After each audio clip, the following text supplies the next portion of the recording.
Pardon? William Gibsonian? I agree, which is why... did you get a chance to look at the other stuff? What? The insights with a little more substance. The future of racism? The invisible poor? Yeah, what'd you think? I didn't get a chance to read them. In fact, I left them home. For Africa alone, I have tons of stuff on AIDS, famine, education. Well, this shouldn't be news to you. Nobody wants to hear a bleak futurist Blevins. And it's not like I haven't tried. But you haven't tried in a while. Yates lowers his drink, stares at Blevins, and thinks, "You're picking a bad time to lay a guilt trip on me."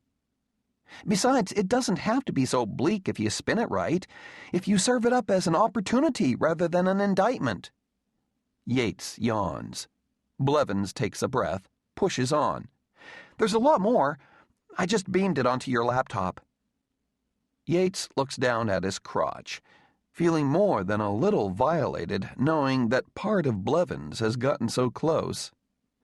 And it's the worst part of Blevins at that, the well-intentioned part. He looks back at the tiny screen map.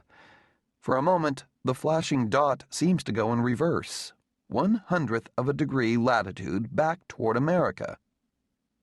He tries to picture her planning it, curling up on the couch and listing the best ways to push his forward-thinking buttons with the most humiliating results. Let's see, whom to leave him for? An archaeologist? Genealogist? Antiques dealer? Presidential biographer?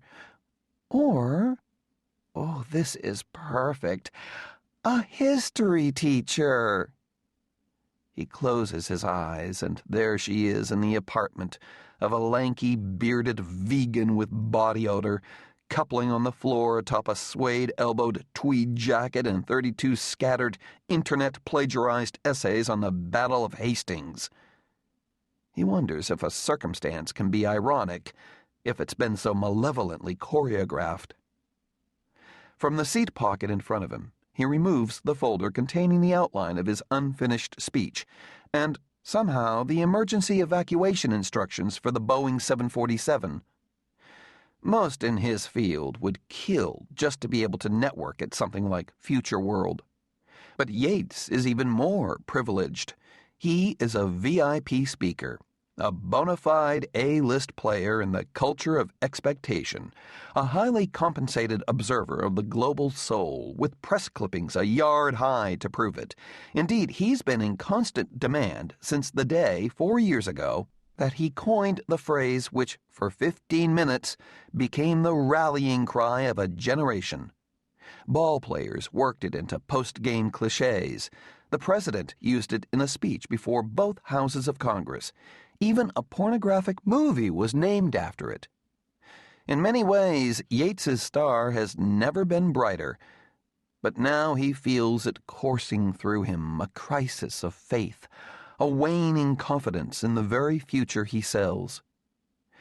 After so many years of it, several books, mostly ghostwritten, commencement speeches, all ghostwritten, a fawning Charlie Rose, conferences like TED, Davos, Tomorrow a Go-Go.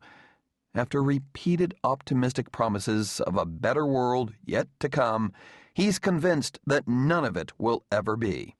He no longer feels excitement for the future, but a deep nostalgia for it, as if the future is something already lost. A young black man with a placard bearing Yates's name greets him at the international arrivals gate in Johannesburg. "I'm David, your chaperone," he says, handing Yates a business card. "Whatever you need, transportation, shopping, anything, anytime." At customs, David goes to a special line, nods to the agent, and Yates is waved through.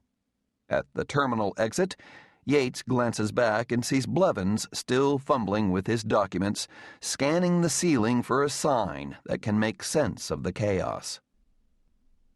Chattel houses in primary colors, smoking heaps of sidewalk trash, barefoot children in the shadow of Colonel Sanders, high-rises and corporate parks inhabited by squatters, the shucked shell of a city. Yates observes the world through windows that roll only a third of the way down, through black-tinted bulletproof glass. He sits alone in back seats and attempts candid conversations with drivers paid to accommodate. He gleans local lore from chatty bellhops, from Condé Nast Traveler. From the top steps of grand hotels, he elicits profound sociological insights. From a part in the curtains of 18th floor executive suites, he absorbs geopolitical expertise. He gets it with his Healthy Start breakfast from English-speaking room service waiters, from free newspapers dropped outside his door, from SpectraVision. Then he chronicles it, rolls it around in his head, and distills it down to anecdote, to conversation starter, to pithy one-liner, and finally he turns it into a highly proprietary, singularly respected, worldly expertise that is utter and complete bullshit. Outside the window, thousands in the morning fog, walking. Where are they going, David? The bus terminal, sir. To jobs in the suburbs. Sandton, Fourways. There's no work in the city, in places like Soweto. The business and the money surround the real city now, but the core is hollow. How can it survive? Exactly, sir. This is an issue the Ministry of Business Development is addressing, and why they lobbied to have a conference with the prestige of Futureworld here. To have people like you stimulate thought, progress, the economy. Yates looks at Lauren's letter, runs his finger along the blue veins of her cursive script as if searching for a pulse. His phone vibrates and Blevins' number comes up. Blevins, last seen drowning in a riptide of humanity. Should have offered him a ride.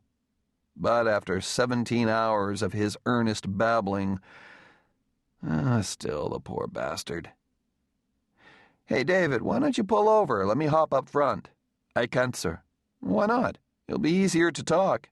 I would love to, sir, but it's not safe to stop here. Besides, if you're seen up front with me, I will lose my job. He once did a trust fall at an anarchists' convention.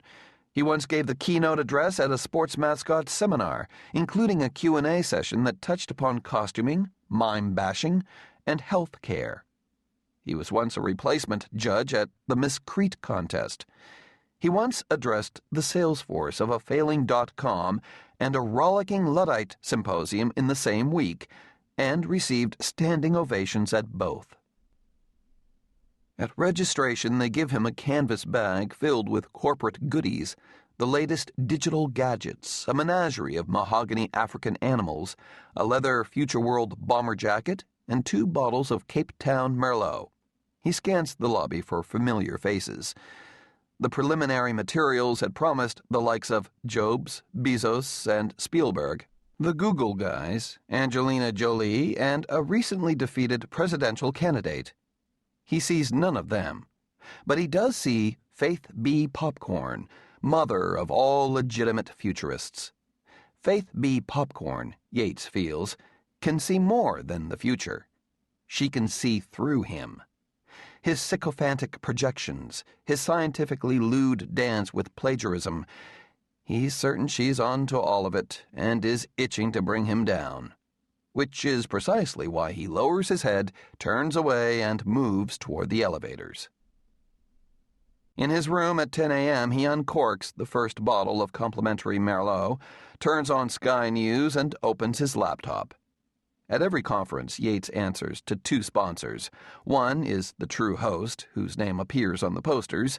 The second is almost always a corporate or political sponsor that pays him to subtly and sometimes not so subtly, disseminate its message. This time it's the Johannesburg CBD, or Central Business District. Struggling economically, racially divided, ravaged by AIDS, poverty, and violence, Joburg wants to be a player on a global scale again. The speechwriting task is to somehow ignore the desperate reality and take the existing recipe and replace it with what the corporate world wants to hear. Insert name of relevant construction project here. Next, Cite the top-notch leadership team in place, and, of course, the passionate people who